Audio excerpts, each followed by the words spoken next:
సామాజిక రుగ్మతల మీద పోరాటం చేసినటువంటి మహానుభావుడు స్వర్గీయ జ్యోతిబా పూలే జయంతి సందర్భంగా మీ అందరికీ కూడా శుభాకాంక్ష. 1827 సంవత్సరం ఏప్రిల్ నెల 11వ తారీఖున జ్యోతిబా పూలే గారు మహారాష్ట్రలోని ఒక కుగ్రామంలో జన్మించినటువంటి మహానుభావుడు. ఆయన ఆ జన్మించిన తర్వాత విద్యాధికుడు అయ్యి ఈ యొక్క సంఘానికి, సమాజానికి, మరి ముఖ్యంగా బీసీ సామాజిక వర్గాలకి మన వంతు ఏమి మనం ఇవ్వగలమని చెప్పేసి ఆ రోజుల్లోనే ఆలోచన చేసి సత్య సాధిక్ అనే ఒక సంస్థను స్థాపించి ఆ సంస్థ ద్వారా ఎన్నో కార్యక్రమాలు చేయటం, మరీ ముఖ్యంగా 1848 సంవత్సరంలో ఆయన చాలా గొప్ప కార్యక్రమానికి శ్రీకారం చుట్టారు. ఆ గొప్ప కార్యక్రమం ఏంటంటే, ఆ రోజున మరి ఆడపిల్లల్ని బడికి పంపడం అనేది లేనటువంటి సందర్భం. విద్య అంటే ఆడపిల్ల గడప దాటితే ఆ ఆడపిల్లని ఒక రకమైనటువంటి కట్టుబాటులో పెంచేటటువంటి సమాజంలో కూడా ఆయన పాఠశాల విద్యని మరి ఏర్పాటు చేసి తన భార్యను కూడా ఒక టీచర్గా మార్చి ఒక పాఠశాల విద్య కోసం నిరంతరం పోరాటం చేసి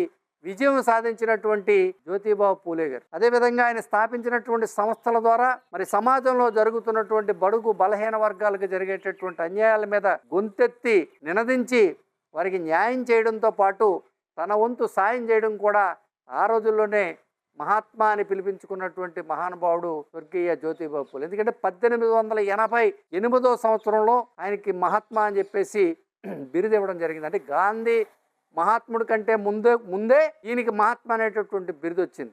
ఇంకొక గొప్ప విషయం ఏంటంటే, మన రాజ్యాంగ నిర్మాత దాదాసాహెబ్ అంబేద్కర్ గారు కూడా నాకు గురువు గారు జ్యోతిబా పూలేని పలు సందర్భాల్లో చెప్పినటువంటి విషయం కూడా ఇక్కడ మనం గ్రహించాలి. అలాంటి సంఘ సంస్కర్త, అలాంటి మహిళా అభ్యుదయవాది జ్యోతిబా పూలే యొక్క జయంతోత్సవాల్ని మన అందరం కూడా ఘనంగా జరుపుకోవడం చాలా అదృష్టంగా భావిస్తూ ఉన్నాను. ఆయనకి శతకోటి వందనాలు. అప్పుడప్పుడు కాదు, ఎల్లప్పుడూ బీసీల కోసం మీ వైకే టీవీ.